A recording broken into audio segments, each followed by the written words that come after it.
Now moving on to the restricted class final. It was very close in terms of the last of the qualification positions. 9th down to 13th were separated by just 2 points.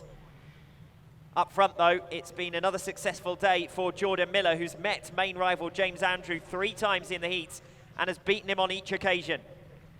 Jordan Miller, 3 wins out of 3 so far, bidding for a 2nd consecutive round win after his success here at round number 6.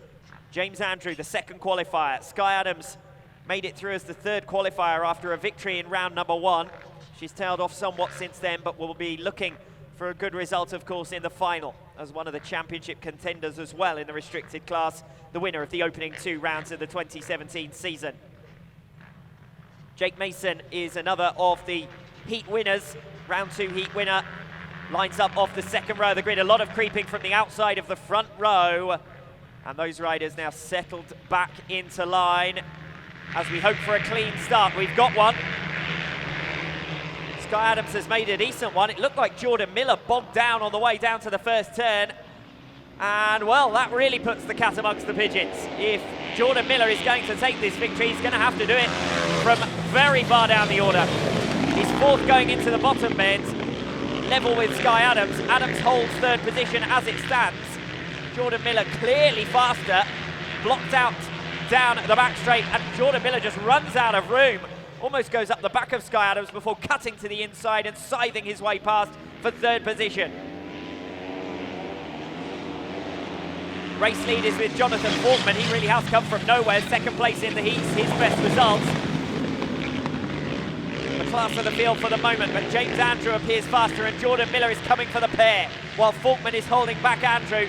That's been a real help to Jordan Miller to pull himself back into the race. He ended up outside of the top 6 altogether, down into the first turn. He's recovered position swiftly.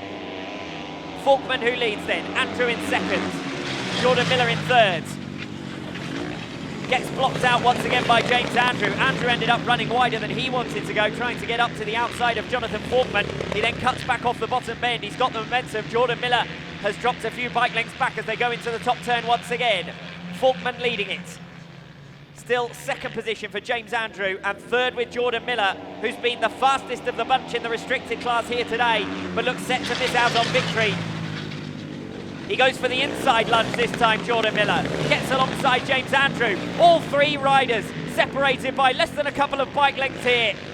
Miller is down the inside. He's come through for 2nd. He's past Andrew. He goes for the lunge on Faulkman, comes through for the race lead. And if he can get it turned in time, he may just win the drag race to the line. Faulkman back through on the inside, but it's Jordan Miller with one of the rides of the season to come through for the victory at round number 7, and from right back down the order as well. He's had to pass all of the main challengers in the restricted class, and clearly the class of the field this weekend with 2 wins out of 2, unbeaten through the heats. He really did mess up the start and made himself work hard for that one, but comes through for the race victory, getting the better of James Andrew and Jonathan Faulkman. He made absolutely the right decision there on the final lap to switch his attack to the inside line, and it enabled him to come through for an extremely impressive race victory.